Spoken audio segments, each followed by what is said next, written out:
मेरे एक हाथ में $1000 हैं जबकि दूसरे हाथ में $2000 हैं। अगर मैं आपको ऑप्शन दूं कि आप एक हफ्ते का $1000 कमाना चाहेंगे या एक हफ्ते में $2000 कमाना चाहेंगे, तो आपका ऑप्शन क्या होगा? आपका डिसीजन जाहिर बात है, आप कहेंगे कि मैं हफ्ते में जो है वो $2000 कमाना चाहता हूँ। चलें आपके लिए थोड़ा सा और मुश्किल कर देते हैं। अगर आपको मैं ये कहूं कि आपने हफ्ते में 2000 अगर डॉलर कमाने हैं तो इसके लिए आपको 4 साल पढ़ाई करनी पड़ेगी और इस 4 साल की जो फीस होगी वो होगी $1,20,000। इस 4 सालों में आप कोई पैसे नहीं कमा सकेंगे अपनी इस डिग्री से या इस पढ़ाई से। उसके बाद जाके आप एक हफ्ते के $2000 तक कमा सकेंगे। जबकि दूसरी तरफ ये जो $1000 हफ्ते का मैं आपको कमाने की बात कर रहा हूं, इसको कमाने के लिए आपको सिर्फ 1 साल की पढ़ाई करनी है और उस 1 साल की जो फीस है वो है $20,000। और जो बाकी के 3 साल हैं उसमें आप अप्रेंटिसशिप करेंगे जिसमें आप ट्रेनिंग ले रहे होगे, जिसके उल्टा आपको पैसे मिलेंगे। मतलब हर हफ्ते आपको $500 तक मिलेंगे और 4 साल के बाद फिर आप $1000 तक जो है वो कमा सकोगे।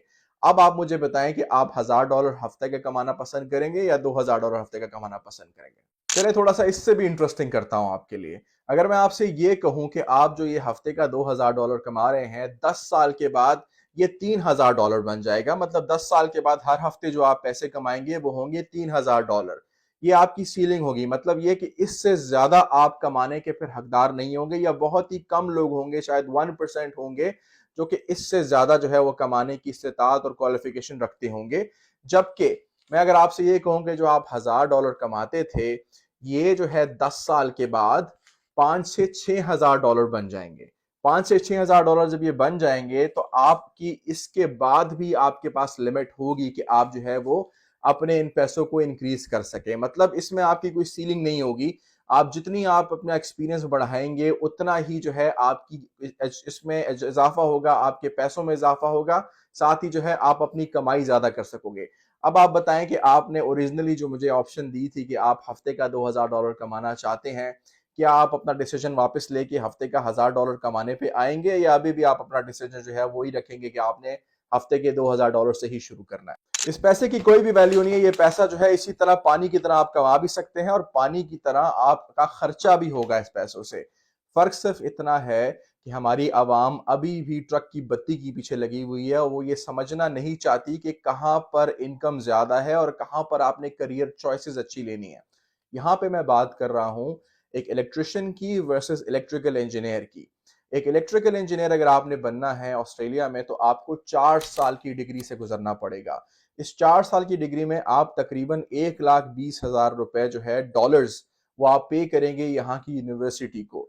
इस टाइम के बीच में आप कोई भी पार्ट टाइम नौकरी कर सकते हैं, लेकिन आपको एज एन इलेक्ट्रिकल इंजीनियर की जॉब मिलना ऑलमोस्ट इम्पॉसिबल है, या हो सकता है कि कोई 0.05% को कोई जॉब मिल जाए।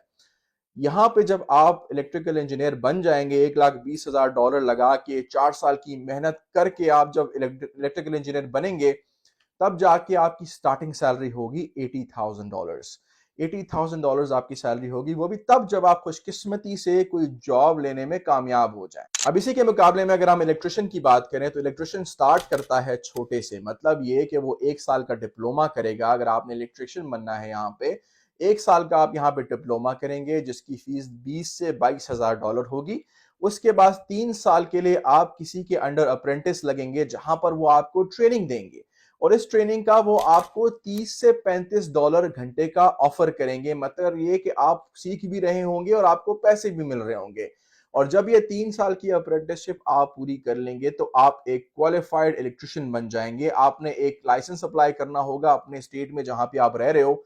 उसके मुताबिक अब आप या तो किसी कंपनी के लिए काम कर सकते हैं या फिर अपना बिजनेस खोल सकते हैं, सेल्फ एम्प्लॉयड बन सकते हैं।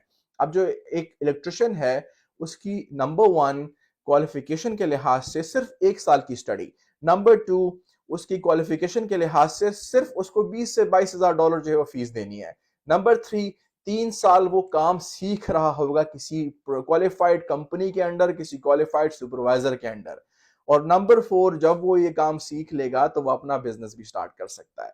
अगर इसके मुकाबले में हम इलेक्ट्रिकल इंजीनियर की बात करें, जो जो इंजीनियर साहब होते हैं, क्योंकि हम लोगों को टाइटल बड़े अच्छे लगते हैं ना, हम इंजीनियर्स, डॉक्टर्स, प्रोफेसर्स अपने आप को बड़ा बेहतरीन कहलाना पसंद करते हैं। जो हमें फेक इज्जतें हैं ना, ये बड़ी अच्छी लगती हैं। तो जब हम इलेक्ट्रिकल इंजीनियर पे बात आते हैं तो 4 साल तक उसको कोई मूवी नहीं लगाता और जब वो 4 साल की डिग्री करके निकलता है तो उसके पास प्रोफेशनल एक्सपीरियंस, जो पर्सनल एक्सपीरियंस होता है ना, ऑन हैंड प्रैक्टिकल, उसने जीरो सीखा होता है, अंडा निल। फिर जब वो खुशकिस्मती से कहीं जाके कोई जॉब लैंड भी करता है तो उसकी इनकम स्टार्ट होती है $80,000 से। अच्छा, इलेक्ट्रिकल इंजीनियर जो है 10 साल की मेहनत करने के बाद अपने करियर में तब जाके 130,000 से लेके $150,000 तक पहुंचता है। और इसमें आप याद रखें कि उसकी जो टैक्सेशन की जो उसकी ब्रैकेट होती है ना, वो होती है 40%।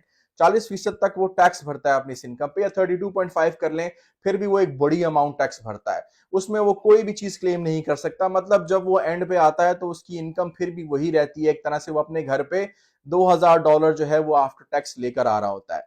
अगर आप कंपेयर करें इससे एक ट्रेडी की इनकम, मतलब एक इलेक्ट्रिशियन की इनकम, उसने इन्वेस्टमेंट भी कम की, उसने टाइम भी कम लगाया, उसने सीखा भी लोगों से, उन लोगों से जो प्रोफेशनल थे।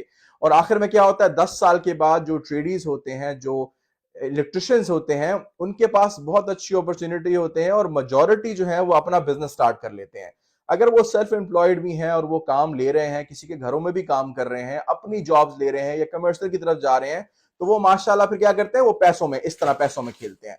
और ये जो टैक्स की आपको मैं बात बता रहा हूं ना, टैक्स बेसिकली जब वो ट्रेडी अपना सेल्फ बिजनेस स्टार्ट करता है, सेल्फ एम्प्लॉयड होता है, कंपनी खोलता है, तो उसकी गाड़ी जो है वो क्लेम करता है अपने बिजनेस के ऊपर, उसके टैक्स के एक्सपेंसेस वो क्लेम करता है, मील्स एंड एंटरटेनमेंट वो क्लेम करता है, कहीं पे ट्रैवल कर रहा है तो उसको दिखाता है कि मैं किसी कस्टमर के पास ट्रैवल करने गया था, वो क्लेम करता है। ये फर्क होता है स्मार्ट थिंकिंग का, स्मार्ट करियर अपॉर्चुनिटीज को चूज करने का, एज कंपेयर के सिर्फ हम लोग अपने टाइटल्स के ऊपर कंसंट्रेट करें कि जी मैं तो एक इलेक्ट्रिकल इंजीनियर हूं, मैंने 4 साल की डिग्री की है और मैंने बहुत बड़ा कोई तीर मार दिया है। एज कंपेयर टू इलेक्ट्रिशियन की कोई खास इज्जत नहीं है, लेकिन वो आपका बाप है पैसों में। At the end money matters, दोनों हलाल कमा रहे हैं और ऐसे कंट्री में कमा रहे हैं जहां पे दोनों की इज्जत बराबर है। आप कहीं भी किसी इलेक्ट्रिशियन को बेइज्जत नहीं कर सकते या ये नहीं कह सकते कि वो इलेक्ट्रिकल इंजीनियर से कमतर है। उम्मीद है आपको मैसेज समझ आया होगा।